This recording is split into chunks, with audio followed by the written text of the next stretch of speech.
Deixa eu passar para a Deise, o coach já trouxe um assunto importante, na verdade, que é o que tem pautado o noticiário nos últimos dias, principalmente entre ontem e hoje, né, Deise, que foi essas eleições lá na França, e que o partido da Marine Le Pen, acudindo aqui à memória do coach, a Reunião Nacional, RN, é a sigla deste partido de extrema-direita por lá, teve uma vitória importante porque conseguiram 33% dos votos. Depois veio aqui outros partidos, segundo lugar, 28%, é o bloco centrista do presidente francês Emmanuel Macron, e é a esquerda, né? São os partidos de esquerda, a reunião de partidos de esquerda. E Macron sim ficou em terceiro lugar, aí com 20% dos votos, o partido dele. Mas o que eu queria trazer em relação a essa questão lá na França, Deise, achei muito precioso um relato do Jamil Chad, do portal UOL, da Band News, que ele falou assim que quando ele começou a ir à França, quando se falava dos Le Pen de forma geral, o povo tudo falava de forma meio entre dentes, envergonhado, não era uma coisa que as pessoas se sentiam bem em defender, por exemplo, as posições de Marine Le Pen. Só que hoje não, hoje é uma inversão, na verdade, todos estão com total tranquilidade de falar de Marine Le Pen, votar nela e etc. E os valores que ela traz são muito complicados, é como o Couto falou, essa regressão de coisas civilizatórias importantes que temos e que agora está realmente em jogo. Queria te ouvir como é que Marine Le Pen entra nessa equação que a gente está falando dessa extrema direita organizada no mundo. Tá, eu vou. Nossa, isso é um assunto que eu poderia ficar umas 5 horas falando, mas eu vou tentar resumir assim da melhor forma possível. Eu adoro isso.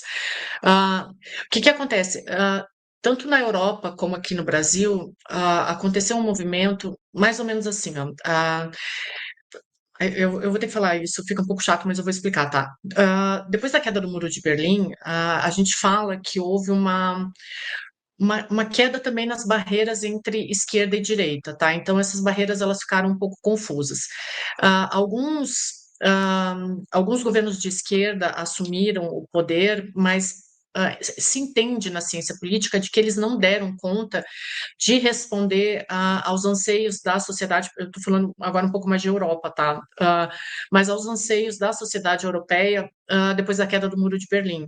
Então, a gente tem duas correntes na ciência política para explicar esse avanço da extrema-direita, e aí, se vocês me permitem, eu vou falar os nomes aqui, depois eu coloco nas redes sociais todas as pesquisas direitinho, mas é o Anthony Giddens e o Norberto Bobbio, tá? O Giddens, analisando essa decadência da esquerda, ele falava que a esquerda ela tinha uma política muito socialista e progressista, que com a queda do Muro de Berlim ela não se sustentava mais. Então, que para a esquerda sobreviver, ela teria que ser uma esquerda de centro, uma esquerda de terceira via, com um cunho social. Então, aí ele fala que até em alguns governos, por exemplo, o Tony Blair, na Grã-Bretanha, ele adotou um pouco dessa coisa meio que de centro-esquerda, quando ele defendia, por exemplo, que nós temos que ser duro com o crime, mas também duro com as causas do crime. O Giddens falava que a esquerda ela não tinha essa noção de uma preocupação real com boa parte dos trabalhadores europeus. Aí, na outra corrente, vem o Bobbio para explicar que existe uma diferença fundamental entre esquerda e direita, e eu vou explicar aqui e depois vou fazer a comparação. Mas, para o Bobbio, o ponto central que define esquerda e direita é a questão da igualdade. Então, para a esquerda, as desigualdades elas têm causas sociais, elas devem ser eliminadas, e para a direita, as desigualdades elas são naturais e, portanto, inevitáveis.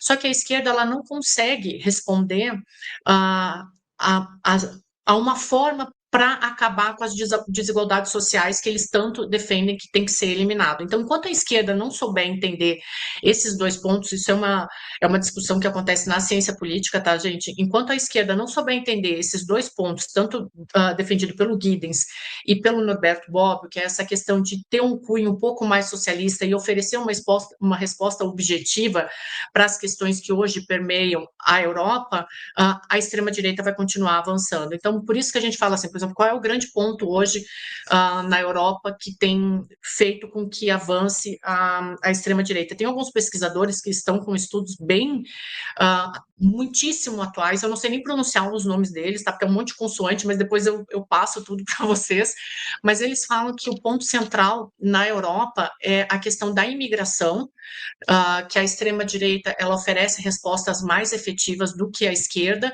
e também a questão econômica, né? Isso não se justificaria justificaria em países, por exemplo, como a Dinamarca e a Noruega, onde tem ascensão da extrema-direita, mas se justifica com a questão da imigração. Então, seriam esses os pontos a serem trabalhados para que essa extrema-direita não avance e que a esquerda tenha respostas que sejam mais de cunho social, né?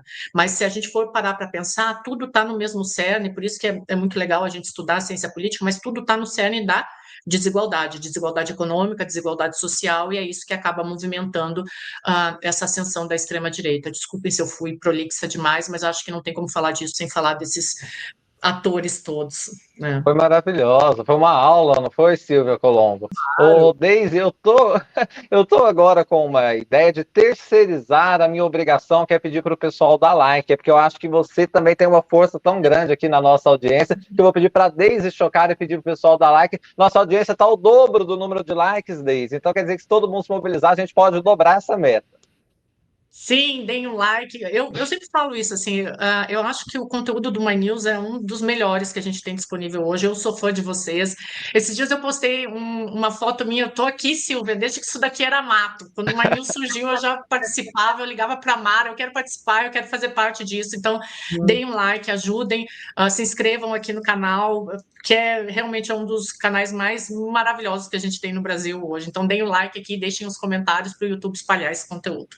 É um canal que a gente torce muito para dar certo e para que as pessoas se entusiasmem tanto quanto a gente se vê entusiasmado quando está desenvolvendo um assunto no My News, né? Então, é uma coisa que a gente quer passar para quem está nos escutando, que, por favor, retornem isso, para que isso se torne um grande diálogo enriquecedor com o tempo, né? Exato. Pois não, pode. Vou fazer uma pergunta para a Deise. Por favor. Para completar. O que mais me assusta, né, nessa ascensão da extrema-direita na Europa e no mundo inteiro, é a adesão dos jovens. Os jovens que a gente sabe, ao longo da história, sempre foram mais de esquerda, de vanguarda e tal, né? E na Alemanha, que é uma história que eu conheço um pouco mais, que minha mãe é de lá, os jovens são o maior núcleo de eleitores da alternativa para a Alemanha, que é o partido da extrema-direita lá, dos neonazistas, né? Eu não consegui entender ainda. Aqui no Brasil isso está acontecendo também, né? A extrema-direita está crescendo muito nas universidades, na academia, tanto do lado de professores como de alunos, em todo lugar, nas profissões liberais, né? Advogado, engenheiro. Como é que se explica isso? Pessoas que estudam, fazem faculdade, e que aderem à extrema-direita, não entra na minha cabeça. Como é que explica? Coutinho, tem uma diferença, assim, para a Europa e para o Brasil. Eu vou tentar ser um pouco resumida em relação à Europa. A questão da Europa, de novo, assim, de acordo com os últimos estudos, ela tem muito a ver com essa questão da imigração e do plano econômico. Então, muitos jovens, de acordo com esses pesquisadores, que eu não sei falar o nome, eles falam que os jovens eles não conseguem sair de casa porque os governos dos seus países eles estão ajudando os imigrantes. Então, por exemplo, eles ficam em casa, eles ficam com os pais porque os salários deles não conseguem pagar uma casa, não conseguem dar um conforto maior. E o governo tem dado uma política assistencialista para os imigrantes. Então, esse é um movimento que acontece na Europa. Tem também a questão, Couto, que aí é uma das poucas semelhanças que eu vejo com a questão da ascensão da extrema-direita na Europa e no Brasil, que é o uso das redes sociais. Tu falou agora da França, eu acho, eu não quero dar uma informação errada, mas eu acho que é o genro da Le Pen, que tem sido um dos grandes expoentes dessa cultura da extrema-direita na França. Ele é casado com a filha da Le Pen, se eu não me engano, que é um menino, um jovem que usa TikTok muito bem, usa Instagram muito bem, e aí vem a semelhança do que eu estou falando, que acontece aqui no Brasil. Tem um livro que eu sempre indico, que eu acho sensacional, que é da Camila Rocha, que é uma pesquisadora brasileira, que ela é declaradamente de esquerda, mas ela pesquisou o surgimento da direita no Brasil. Na minha opinião, esse é um dos livros mais metodologicamente perfeitos da ciência política brasileira, porque no início do livro ela já diz, olha, eu sou de esquerda, mas eu pesquisei a direita. E a metodologia dela é muito eficiente em analisar o surgimento da extrema-direita no Brasil, e aí vai ao encontro desse genro da Le Pen, porque ela fala que a direita ela conseguiu se organizar e a esquerda, que antes ela era tão culta, citava Marx, citava todos os autores socialistas, a direita conseguiu se mobilizar através de nomes como Olavo de Carvalho, Rodrigo Constantino. Mas o que essa direita fez? Ela pegou temas extremamente complexos, vamos lá, sabe, Carl Schmitt, tá? Que era o que o Olavo de Carvalho fazia, que é, de acordo com a Camila Rocha, é o grande organizador da extrema-direita no Brasil. Então, pegou temas complexos e conseguiu traduzir eles para as redes sociais. Então, numa sociedade onde a política hoje ela é muito mais de espetáculo, então, por exemplo, eu que vim da academia, né, a gente ficava horas lá no congresso debatendo um autor. Quando eu fiz o doutorado, assim, eu acho que eu tinha um Instagram, mas assim, eu nem usava, não sabia usar, porque não era tão forte. Com essa mudança para essa cultura do espetáculo de redes sociais, o Olavo de Carvalho conseguiu organizar a extrema-direita no sentido de que conceitos que eram extremamente difíceis, ele traduziu. Então, até essas frases que a gente ouvia do ex-presidente Jair Bolsonaro, bandido bom é bandido morto, pesava 4 arrobas, no quarto eu fraquejei, sei lá, no quarto filho eu fraquejei, tem um reducionismo político que faz com que o eleitor ele tenha menos esforço cognitivo para entender a política, então para entender um tema que teoricamente é complexo.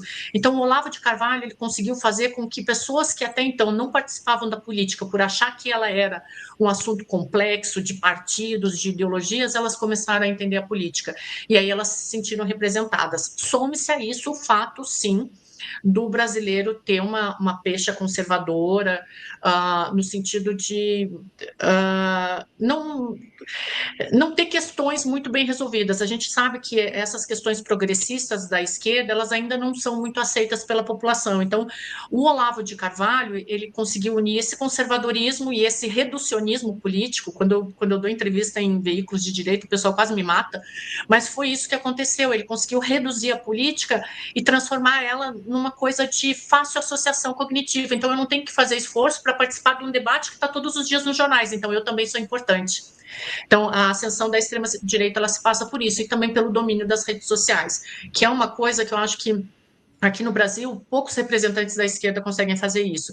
Eu citaria, por exemplo, Boulos como um dos que melhor entende isso. E aí, numa sociedade onde as redes sociais elas têm um grande peso e uma grande relevância, isso explica por que os jovens estão aderindo também a um discurso mais fácil de entender. Obrigado. Perfeito. Tá maravilhoso esse seu comentário. Vou moldurar ele aqui, porque realmente é uma chave de entendimento muito importante, né, coach? Ô, Silvio, eu queria pegar a sua veia historiadora, que você também é historiadora, para nos ajudar um pouco a entender essa equação toda, porque ela chega aqui para nós de forma até muitas vezes deturpada, né? Esse caso, por exemplo, da Marine Le Pen, o coach aqui fez uma observação importante de que ainda há articulações para o segundo turno lá do parlamento para fazer frente a essa extrema-direita, mas o que chega aqui para a gente é os bolsonaristas todos comemorando. Tem, por exemplo, Ciro Nogueira, que foi ministro do Bolsonaro, fez uma lista, viu, Silvia, dizendo assim, como é que é? Milei na Argentina, feito, Trump aguardando, Brasil, em 2026, elegeu um presidente conservador, de acordo com ele, está aguardando, ou seja, eles estão muito articulados mundo afora, e o que Milei faz aqui, Le Pen por lá, embora sejam extremas direita, cada um com suas pautas e com temas diferentes, mas tudo isso se conversa muito, né, Silvia? Conversa muito, Afonso, e eu até gostaria de pegar aí o gancho deixado pelo Ricardo Couto agora há pouco, quando ele disse como é que pode, né? Tanta gente jovem ser tão conservadora, né? Uma coisa que para a nossa geração, para a geração dele, deve soar de uma maneira quase como, sei lá, existe isso, como existe o Saci Pererê, existe também o jovem que nasce conservador, né? Mas é fato que hoje em dia o conservadorismo está dando essa roupa nova, esse ar de modernidade para toda uma geração, seja na França, seja no Brasil, seja na própria Argentina, né? Isso é muito forte, infelizmente. E eu acho que eles têm conseguido usar canais que têm a ver com as redes sociais, têm a ver com uma produção cultural que é já encaminhada para eles, né? Enfim. E a ideia, por exemplo, de você... A ideia de pertencimento, né? Eu estava lendo recentemente aquele livro, o livro mais recente do Javier Cercas, em que ele fala de como um tio-avô dele, que era um jovem de 17 anos, de um subúrbio da Espanha, se havia encantado com o exército falangista, ou seja, o exército de Franco, o exército... os vilões da história, né, que iriam massacrar a Espanha, tornar a Espanha uma grande ditadura. Mas ele se entusiasma com tudo aquilo pela estética do uniforme, pela linguagem que era nova, e porque aquilo que ele representaria seria tudo o que ele não gostava, ou seja, uma Espanha antiga, católica, rancorosa, e ele mete o uniforme e sai fazendo as barbaridades que o Franco esteve fazendo pela Espanha durante tantos anos. É talvez uma comparação um pouco distante, mas eu acho que é do mesmo fenômeno. O jovem, quando se vê com essas bandeiras novas dos novos direitismos, se vê como pertencendo a uma população que vai mudar o mundo. Só para acrescentar, nessa semana eu fiz uma matéria sobre os 50 anos da morte do Perón, que é uma data importante, cheia de histórias, a gente pode identificar aí, fazer uma análise histórica, qual o peronismo deu certo, qual que não, por qual onda foi, qual que não foi, mas o caso é, Juan Domingo Perón morreu há 50 anos, e esta ainda é a força popular política mais forte da Argentina.